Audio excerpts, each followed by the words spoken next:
This is my recap for the 2023 called anime Kingdom of Ruin. If you like my recap, please consider subscribing. The story begins as we are told that God created humanity, and then he created witches. God, being much nicer than I would be, shared his power with the witches, and told them that in his place, they shall guide the powerless humans. The witches agreed, and swore to dedicate themselves to helping humans in the name of friendship. However, in the present day, things have taken a horrific turn. A scene shows a large group of ungrateful humans preparing to execute a witch, as they scream that they don't need witches and they should be eradicated.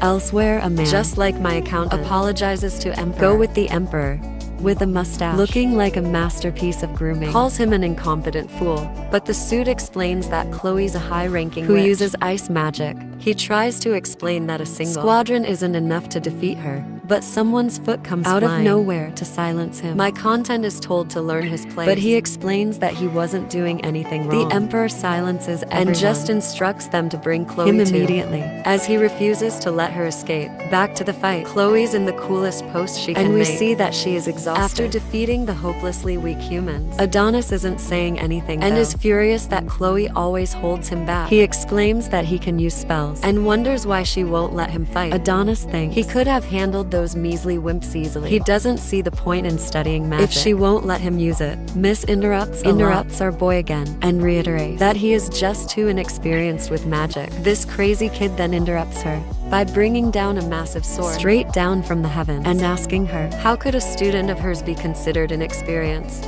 Chloe doesn't even address the good point he just made, simply tells him if he whines too much, she will get mad.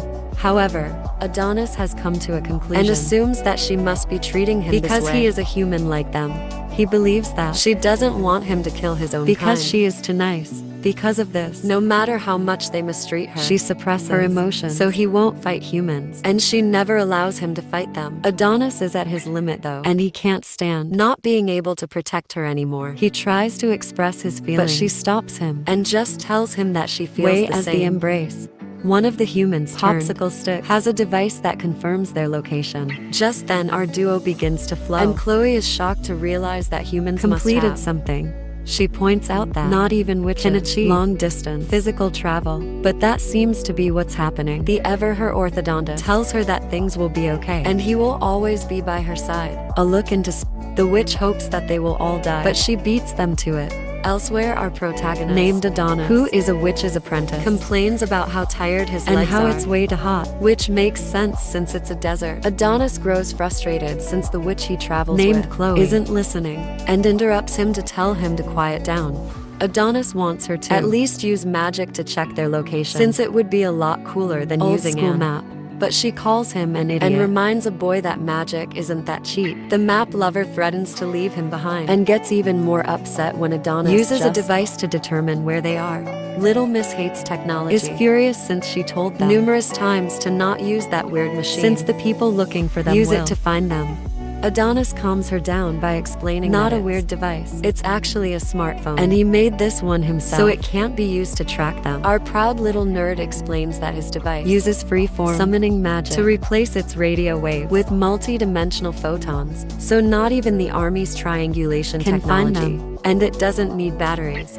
The technological genius points out that using maps in this day and age is pretty lame. But Chloe is not impressed. Princess, stuck in her ways, says that they are ready to move again. But Adonis has gotten very serious, and he asks her why they have to keep running.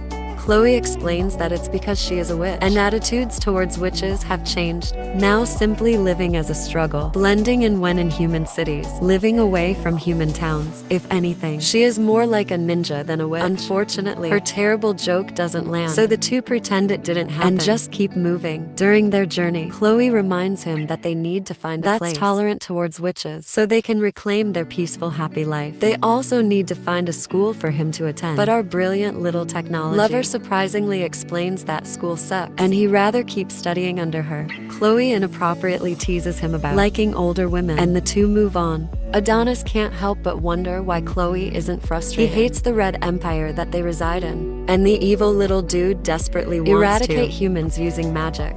Just then, Adonis senses something approaching, and a group of soldiers report back to their headquarters that they have spotted a fugitive witch. Adonis fearlessly states that he will handle the human scum, but Chloe stops him and explains that he is far too inexperienced. Chloe, who better have something good up her sleeve. After holding our boy back like that, starts off with some ice magic. As a staff appears in her hand, she sighs while stating that humans never learn, and unleashes her spell. Space shows some pretty out-of-place technology. It's a space station, and the people aboard explain that the transfer so far as success. The drop-off coordinates are set, and a transfer countdown begins.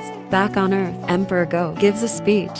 He removes his crown so the peasant people can relate to him more, and he starts off saying that he's speaking to not as their emperor, but as a human being. The emperor is sporting the coolest mustache around, points out that mankind has always protected by magic. Whenever natural disasters or plagues occurred, they depend on witches, expressed their gratitude, revered them, and feared them.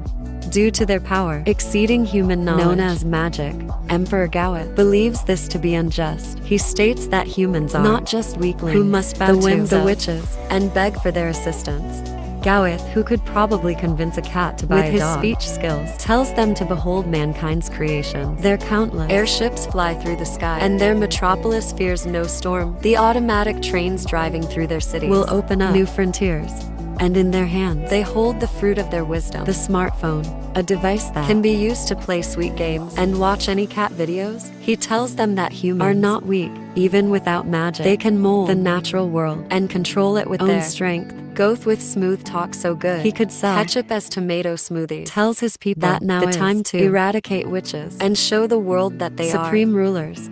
Some random girl compliments the genocidal maniac on his fantastic murder speech, and he states that the world will surely move in a positive direction once the witches are eradicated. Just then a beam of light strikes the stage, and we see that Adonis and Chloe have been teleported. The two can't believe the terrible things the crowd is saying to them, and become angry when they see that it was Emperor Go that brought them. The ever-valiant Adonis instantly springs to action, telling Chloe to run so he can buy her time to escape. He gets stopped pretty fast though, and Go with disgusted to see that this human boy has been raised by a witch. We then see that Chloe isn't just some annoying interrupter, as she becomes enraged and tells Go that if he values the lives of his people, then he needs to let go of young apprentice. Not one to make empty threats, Chloe begins a powerful absolute zero ice magic spell, and determines that silence is his answer. Something big is coming, so Chloe speaks to the citizens. She states that they are humans, just like Adonis, so she didn't want to fight them. If she were to destroy them, Adonis wouldn't have a home to return to. This is why she has allowed them up to this point. However, are proving themselves to be too dangerous, and she begins her spell. Unfortunately, she's utterly shocked to see that her magic just stops. Gowith, with his impeccable staff, explains she cannot understand the power of science humans have acquired. We see the magic photon suppression device that nullified her magic, and the humans the crowd have a good laugh, like they actually did something themselves. As if proud, Gorth expresses his doubt that she even considered the human she once held would someday chase her down. Adonis, never willing to give as up, our brave protagonist tries to use his pen but can't understand why his magic isn't working. Gowith explains that it's time for witches like Chloe to hand over the world and backhand her right in the face. As if that weren't bad enough, she's completely exposed, and the crowd begins to take pictures. Adonis is furious to see his teacher humiliated and vows to kill them all, but is once again stopped. He keeps trying, but all he can do is tell her to wait him, and soon he will be right by her side again. Gowith has had enough of the boy and orders the boy be shot in the head. Chloe completely changes her defiant attitude to save our boy and bows to the emperor. She takes all the blame and explains the boy has nothing to do with it. He is like them, a human. She lies by saying that she kidnapped him and raised him as her slave. He's a poor, miserable human boy. Completely out of character. Chloe begs and pleads the emperor have mercy on him, and she doesn't care what happens to her. Adonis is absolute disbelief when she offers to be a slave. With frenzied fury, he writes wildly on the ground, every ounce of sand and seemingly abandoned, as he swears to kill them all. Goth, uninterested in her offer, points a gun at her. Chloe, realizing what is about to happen, calmly calls out to Adonis and thanks him for everything. We get a quick glimpse into when they first met. Chloe took in the homeless, angry little kid and tells him now that she's glad that they met. She begins to say the words, I love you. Before she can finish, the cold to go within her life. Adonis, frozen in horror, is mortified, and before her body can even hit the ground, Go soldiers follow up his shot with a barrage of bullets.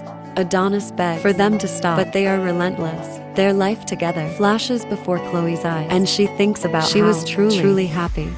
The crowd cheers with utter jubilation, and Goa finalizes her deathbed, having her head cut off. We then learn the rest of what God said when he shared his power with the witches. He told the witches that the humans may fear them as they are timid. He hoped that they would become friends and bring eternal peace to the world, however. Should they hate one another in fight that may, the darkness of chaos envelope the world. With Chloe dead and Adonis consumed raging fury, the real story cannot begin. We move forward 10 years. A couple of prisoners are arguing over some food, but a girl named Daroka offers them her food they can stop. One of the rude girls takes her offer, but Daroka's friend Anna points out that Daroka gives someone her food earlier. Daroka keeps her spirits though and shows how much energy she still has with a strange dance. Anna points out that no matter how much technology advances thanks to the gear expansion, people keep fighting among themselves. The wars never stopped. She remembers being told that humanity would be happy once the witches were gone, but that hasn't come true yet. Anna, always staying positive, lightens the mood with some expert level puppeteering. Through her puppeteering act, we learn that are prisoners because they lost to the Empire. Daroka uses the puppet to assure Anna that everything will be okay. Just then, soldiers call prisoner No. 218 others gossip about how those get called never come back. And Anna is terrified when she realizes that she is No. 218. The soldiers demand that the prisoners speak up, and Daroka fearlessly steps forward. Daroka is taken away, leaving Anna in complete disbelief since that was her number. And as if that wasn't dramatic enough, we see that Daroka left her puppets behind with their number. Derek is taken to a place where she finds she will serve as a slave. She sees what happens to those that refuse, and the flamboyantly dressed warden explains that she needs to serve the Empire just like everyone else. He states that running the prison costs money, taxpayers' money, the blood tax of the Empire's people. He asks her who brought about the gear expansion and the explosive rise of human civilization, who used their scientific and military might to defeat the witches and seize dignity for humanity. He answers his own question by stating that it was them, the Ryagia Empire. He is sure that she will fetch a good price and take selfie with her, but instantly regrets it when she bites his finger. Daroka makes an attempt at escape and tries to open the cells using the warden's phone. Unfortunately, their technology has voice authentication. She tries to ask it nicely, but that doesn't work, so she does her best impression. The warden, luckily, her feminine voice is pretty similar to the flamboyant warden, and it works. She tells the prisoners to run, and with that, chaos ensues. Amidst the chaos, Daroka has to a very special cell made especially for a very powerful person. Daroka's taken down, but the soldiers out that all are opening, and they're in very big trouble. Just then, begin to sound, and the chamber begins to open. The guards panic with fear, and we see that the overwhelming angry Adonis. Thanks for watching part 1 of this recap. Subscribe and the notification bell for future parts.